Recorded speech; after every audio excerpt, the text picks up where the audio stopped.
guys? This is Sidnie with the Kaya, and welcome to Bridging the Gap, our YouTube interview series. And I'm here with a very, very, very special guest, Kimberly McSmith, aka the Night Nurse. Hello. How are you doing? I'm great, Sidnie. How are you? I'm doing pretty freaking good. Thank you for having me on the show. Thank you for being here with me. Yeah. Honestly, I mean, you're a local Wilmington celeb right now. Oh my goodness. Not only in the reggae scene, but just as the Wilmington, scene as a whole. I think the whole community, absolutely loves what you do. I know we really appreciate it. Yes, I love it back. You guys may know her from the 98.7 Reggae Redemption every Sunday from 10 to 12. Yeah.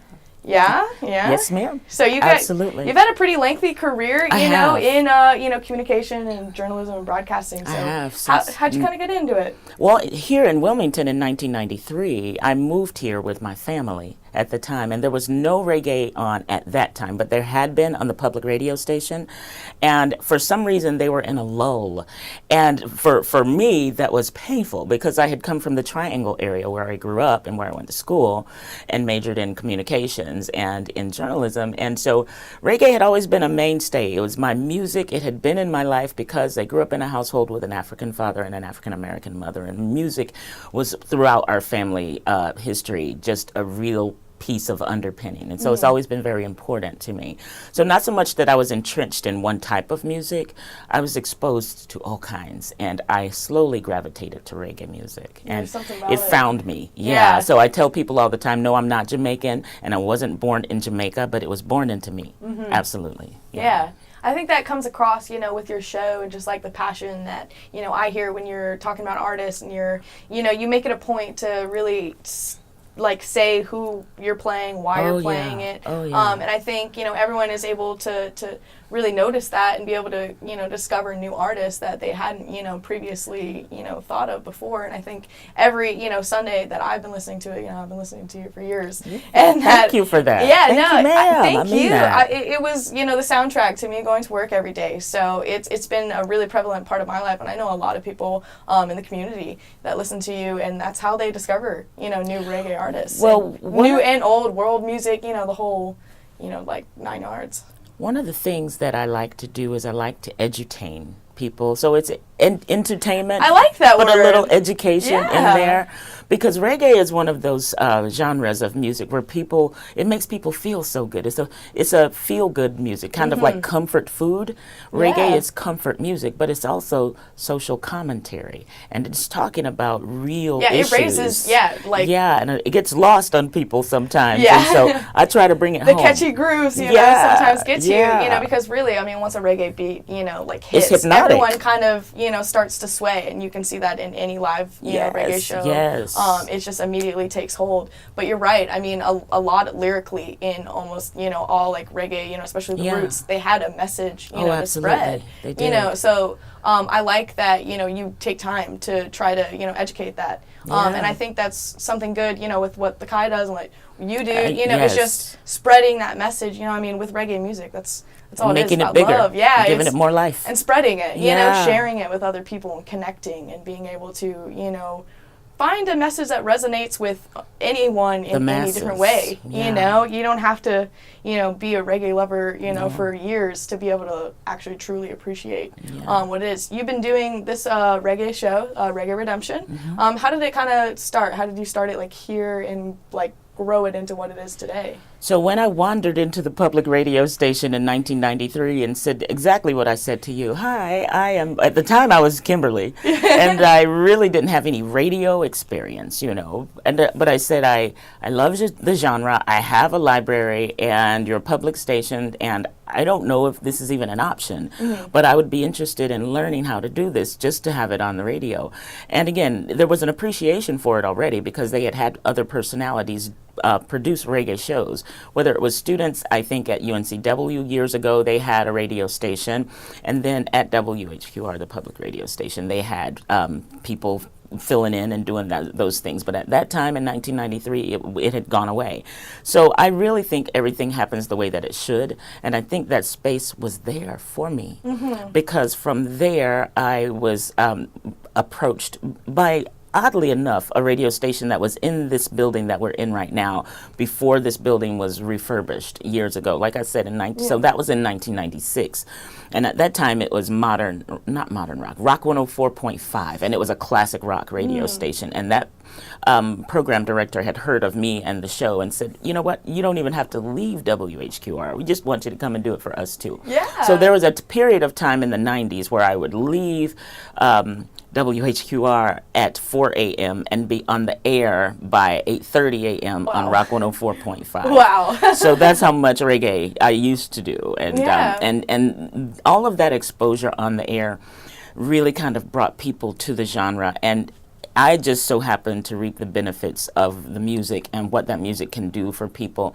And I guess people kind of bought into the night nurse, that radio personality, that over time I really had to develop and hone, because I remember the times when I was horrible. Yeah. Horrible on the radio. It's like everyone's like audition tape, when you look back like years later, it's like, who Girl, is it was so sad. It was so sad. It was. Well, you've really just managed to just take it and run with it. I mean, it just takes that one person and the dedication and the passion to really, make a move, bring it to us. And I think that's cool. The Night Nurse, kind of how did that name come about?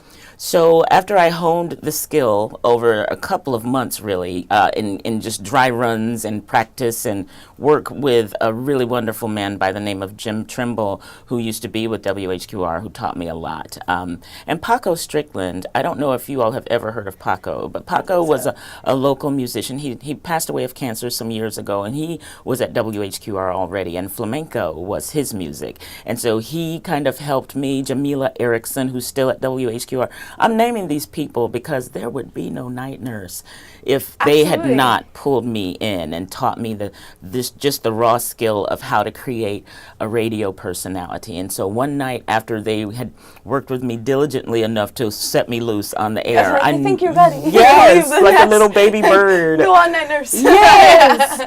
I sat one Saturday night, the Saturday night before I was going to go on the air the next Saturday, a week ahead of that, and just came up with all these names, 12. I would love to have that list for nostalgic reasons, because I had, I can't even remember some of them, but Night Nurse was a catchy tune that I had loved for some time, and Gregory Isaacs, of course, penned it and made it famous, and it just stuck and it resonated, and I said, that's who I am.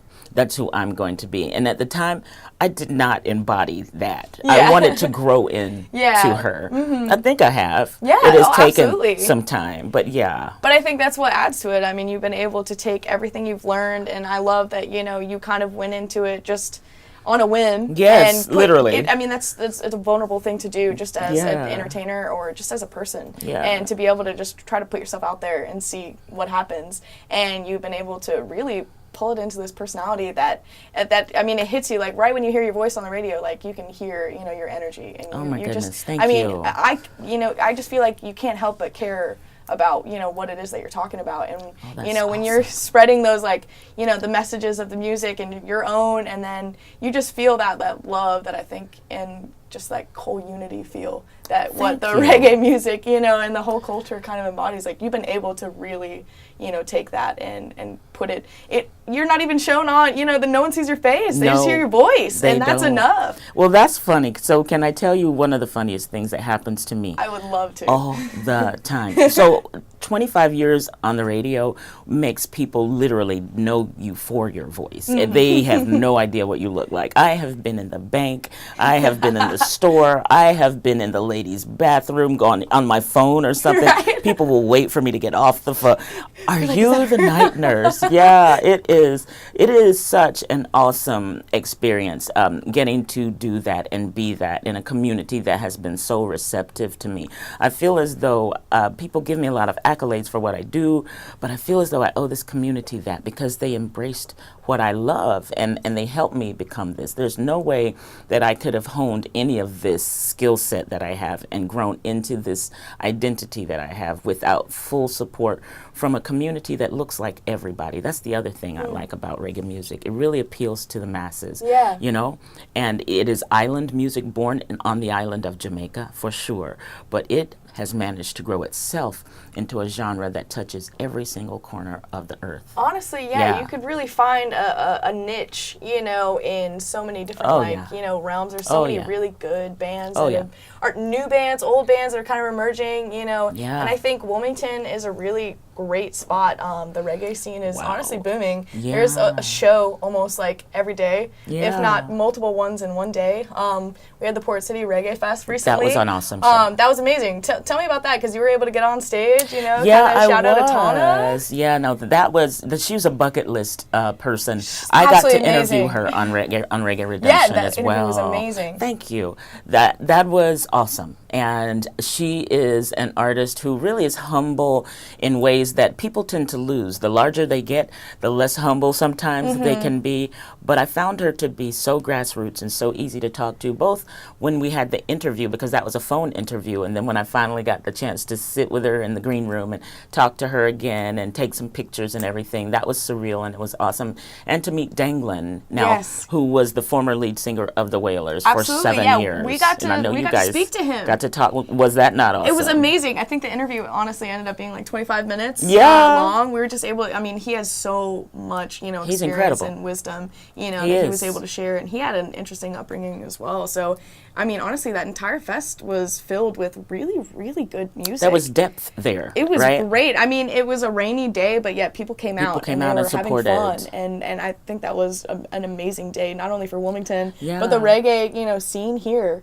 Do you have like a dream interview if you could give to anyone living or, you know, past? When you say give, would you mean someone I want to interview or someone who I would want to interview me? Now, we could turn this into a two. If you feel like you got a two-parter, I would love to know both. Well, you know, as far as people who would interview me, I don't necessarily have that.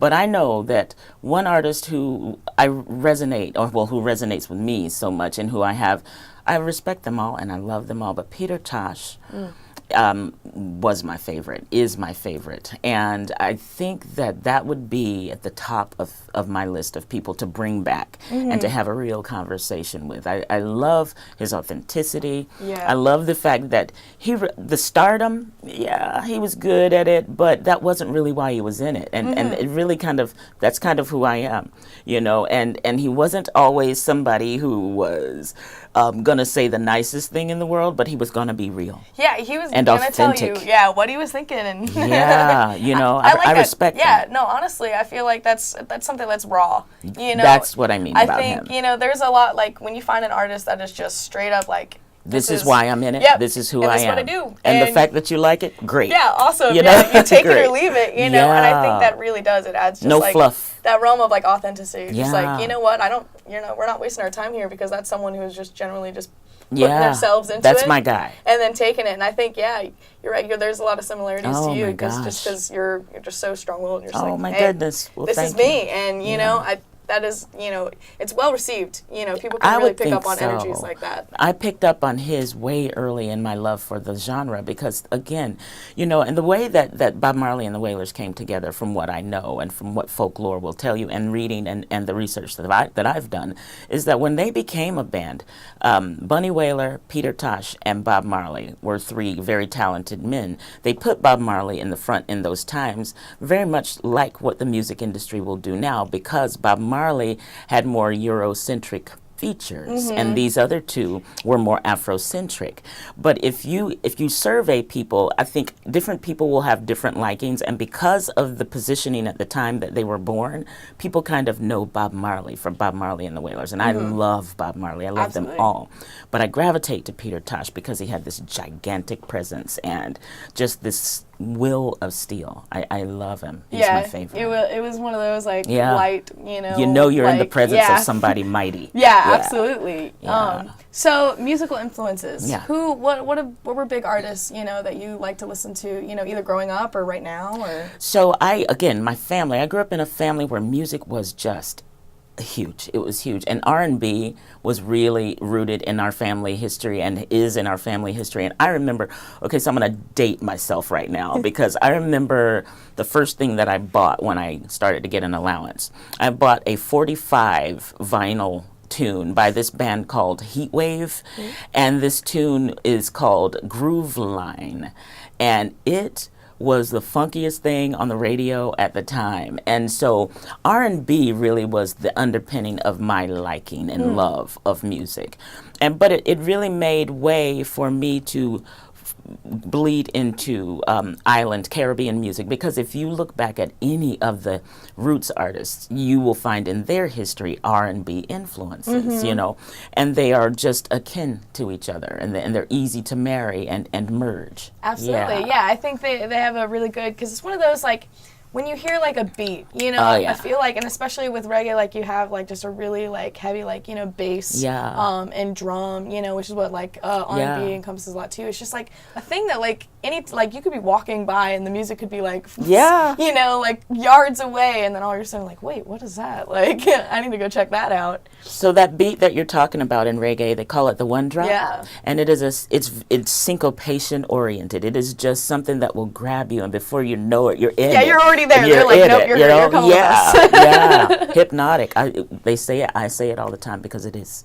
It's a good high. Yeah. Right. Absolutely. A very good and easy high. It shoots those, endorphins and everything. Absolutely. That is great. It has always fed my spirit. Mm-hmm. Yeah, you can feel it. In the energy and like the soul, of the music. So you're really big in the community. So not only like reggae aside, you already do leaps for the reggae community, but in Wilmington alone, you are a part of a lot of organizations.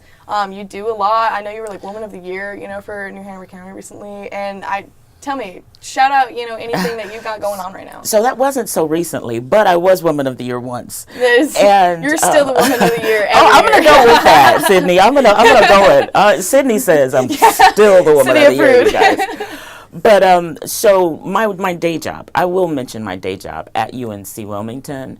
I am the diversity and inclusion specialist there. Now, I don't think that is a huge leap from what I do on the radio. Right. My job is really to expose people to each other. It's more extending a branch, on what you already do. That's exactly what it is. I need and want people of all kinds to trust each other enough to get just a little bit closer, to do away with some of the myths and the fears that they have. And so at UNCW, for the past 11 years, I've had that privilege. I call all of the work that I get to do a privilege, to really work with young people for the past several years at UNCW and moving some of those barriers. And also, of late, in the past year, my position has moved into the human resources arena at UNCW, where I work with professionals, faculty, staff, and administrators on some of those same skill sets, and it's just a lot of fun. And out in the community, I consult with corporations and nonprofits doing that work, and I travel around the country as well. One of the things that I'm really most proud of is working with a university in California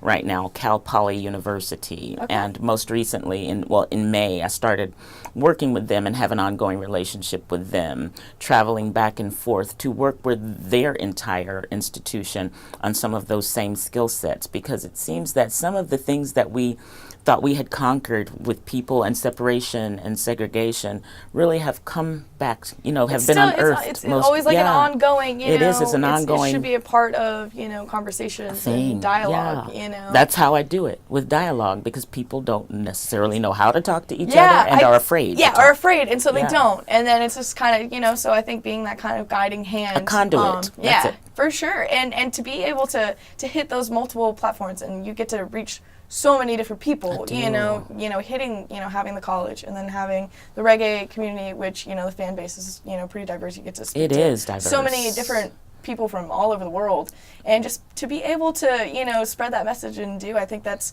a part of being on, you know, the earth, you know, while we're here. We don't have a duty, but we can, you know. We're supposed to. Yeah, if you feel like we should be, you know, like gathering and spreading a message, like, why not? Why not go out there, you know? That way we're not sitting back and just, you know, hiding away. No, we should be talking about things. Well, I take it seriously too, you know, and I've raised my kids that way. I have 2 children. I have a son and a daughter, and they both have friends from every single walk of life. They have always been exposed to all kinds of people in our household and in our friends' circles. And my son, he's 18, and he just graduated from Ashley High School. And my daughter, Kimberly, so she's a Kim as well. Yeah. She's 28. And she is a graduate of North Carolina A&T, and she lives in the Greensboro area. And both of them are part of my contribution to this world, because I think parents have an obligation that a lot of us take very seriously in raising people who are going to help change and challenge these parameters that we all have been living in for so long. Absolutely, yeah. You know? I mean, it starts with us and in our immediate, you know, circle, and then in our community, and then you can hit, you know, like regionally. Like, absolutely. I mean, it is so imperative that, you know, and like you said, like having children and being able to pass that message and being able to teach the newer generations, you know, just how important it is to love and just respect and accept everyone. Human beings. Yeah, we're all here. Yeah. We all just kind of got, you know, placed here, and now we're here for X amount of time. So we've got to do it, right? Yeah, we might as well create and share and love. Well, and by the year 2044, there will be no racial majority in America. Census tells us that, so it's coming. We may as well love it and get used to it. Yeah, we'll all just flow together, and we should. And music is a great way that you know to bring. Yeah, it's a bridge. You got people that may have never had a conversation before. They're like, "Wait, you like that band? I like that band. What?" Yeah. And then it starts this whole new dialogue, you know, that can, you know, just change everything. I like it. Yeah. It is, you know, where it starts. So Reggae Festivus. Yes. There is a, you know, we were talking about a big, you know, reggae, you know, scene here in Wilmington. So every Sunday, every single Sunday at the Lazy Pirate, which is this awesome venue on Carolina Beach. Oh, it's beautiful. Isn't it? It's great. You can play volleyball, great food and drinks and everything. Fun, and they've every year that institution, that environment has done something to upgrade the environment to make it more open and more friendly, family friendly anyway. And so Reggae Festivus, I love telling this story because it's not my baby. I was brought into the family by Danny Swinson, who is the entertainment director at the Lazy Pirate. He started that initiative, and a couple of months into it, he had met me because I had facilitated or hosted a charity event for him. And a couple of months before he started the Festivus, he mentioned to me that he may be doing it, and I said, well, if you do it, then give me a call. Yeah, you let me know. A couple of months in, he did, and the rest is almost 8 years ago history. Amazing. And we've been working together ever since. And there's a new reggae band every week. We have some homegrown reggae bands. We have regional, some national acts. We even have Edge Michael and Danglin, who are international acts who have been through the Pirate as well. But that really was born from Danny's mind of wanting to bring more diversity to Carolina Beach and using the Lazy Pirate as his conduit. I'm so proud to be part of that and of the hard work that he puts into that and that we do as a collective. There's always a really good crowd that turns out. We have a great time. If anyone hasn't, you know, been down there, you need to go. Sundays from 7 until 11. Yeah. Can I plug it? Yes, plug it. Yeah. Please, and it's free. It's free. Why not? It's free. It's family friendly. There's no reason to not, you know, bring the kids, bring your friends. Everybody. Yeah. Just load up the van, everyone come down. Caravan on down. Yeah. Right? It's a good time. I'm glad you guys have gone so that you can tell people that, you know, from a real place that we've been, and it's a lot of fun. Yeah, no, and it's progressed, you know, as it grows. You know, you're able to, you know, meet people, and you're like, hey, you know, saw you last Sunday, you know, and you're able to meet new friends, and they got, you know, a couple like booths set up, you know. Well, we have vendors, and one of the things that has been awesome about the Pirate is some of the bands that have now hit it huge started when we started. Signal Fire, one of the local bands. Yes. One of the first gigs they played was the Lazy Pirate, and we have that footage. Treehouse, Oh my goodness, we have some of that footage for when these guys just started and they were green and they were brand new and Little they were baby bands. Yeah, baby bands, and now they're full-grown mega bands. Yeah, playing we're with some so huge artists proud of over them. the United We're States. proud of them. That's very, awesome. very proud of them. It's great to see such a sense of camaraderie and just support that I think that everyone especially here in Wilmington with this community are able to give each other. We're all looking out for each other, and I think that's great. We do, and the bands do too. DHIM is another local band. I don't know if you all have Yes, heard of absolutely. DHIM. Those guys, all of them know each other, and they do support each other. It really is. The reggae community is a family. It's a really big family, and that I say it all the time on the air, and I mean it. It's not a cliche. I'm so proud to be part of it. People give me like I'm the mama of the family. I don't know that I'm the mama of the family, but I'm definitely a proud member of this reggae community and this reggae family. I am. Yeah, I love it just because anytime bands are in need, if they're down a van, or need a place to stay, like you'll see it like Facebook and everything has been a great way for, bands and everyone to connect. And so it's such an easy, way to be like, hey, we're in town. Who wants to go? Right. And then you can invite all your friends, you know? And I think people show up. Yeah, for reggae. They do. They do. Rain or shine, honestly. They do. And Wilmington has a lot of the rain and shine. Oh, do we not? Yeah. And one of the things too that I will mention about reggae that I think people get lost in. I think Rasta and reggae is associated with a different kind of high than what those of us who actually live this all day, every day do. Okay, so that may be part of it, but I always like to remove what it is that may keep some people away from reggae. A lot of people think, well, reggae people get high all the time. We get high on the vibes. Yeah. We get high on the music. It's more what you feel. We get high on the family, you know? I mean, there are so many ways to get high with reggae music that I think people don't even talk about. It's really it's medicinal. For those of us who live this, it's medicinal. Just a sense of like healing. It does have healing properties. That's what it does. Yeah, I absolutely agree. Yeah. So let everyone know, just shout out any social media. Yes. Of course, listen to 98.7 Sundays. Yes. But yeah, shout out Sunday morning, Reggae Redemption, Modern Rock, 98.7, 10 a.m. until noon. Thank you for mentioning that first. Yeah. Also, you all, there's a Facebook page, Night Nurse, Reggae Redemption Radio on Facebook. I've had the same email address, and I'll tell you really quickly, I've had people razz and clown me so badly about my email address. Because since email was invented, I've had the same email address, and I won't change it. Why change? Yeah. It's radiobutter@hotmail.com. I think I'm one of like 8 people in the world who have a Hotmail account still, right?